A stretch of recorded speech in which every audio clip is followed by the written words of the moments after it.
अंजली, तू या सिच्युएशन मध्ये खूप सहन केलंयस आजपर्यंत, मला माहिती आहे. तू आज श्रीकांतची पद्मजा म्हणून त्याच्या समोर उभी आहेस.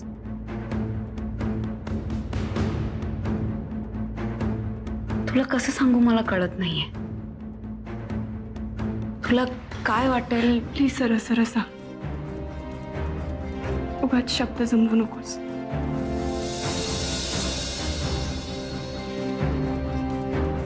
तुला श्रीकांत पासून लांब राहायला लागेल. मला श्रीकांतला बाहेर घेऊन जायचंय. लेट्स सी, घरातून बाहेर पडल्यावर काही फरक पडतो का?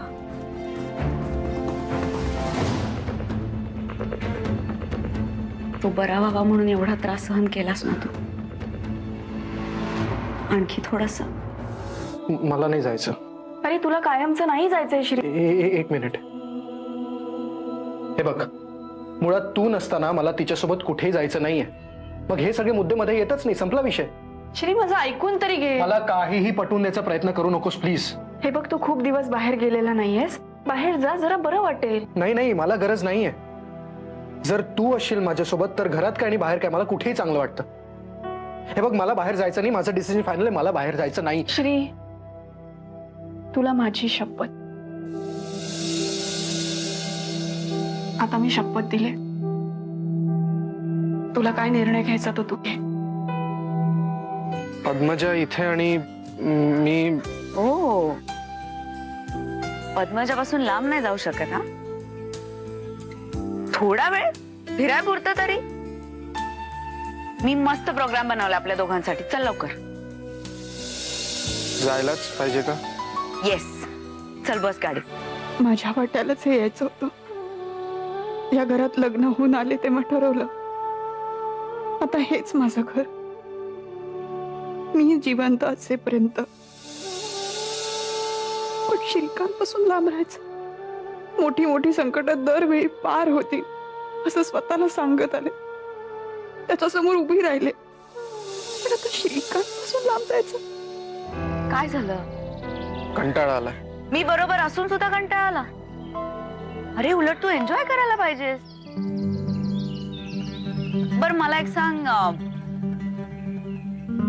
पद्मजा सोडून अजून किती मुलींना प्रपोज केलं? कोणालाच नाही. अरे कसा आहेस तू? एक काही मुलगी आवडली नाही तुला? बस. श्री, यादी असं झालंय. पद्मजाने तुला हाच प्रश्न विचारला होता. तिनेही तुझी अशीच चेष्टा केली होती. नीट आठव, असं कधी झालं?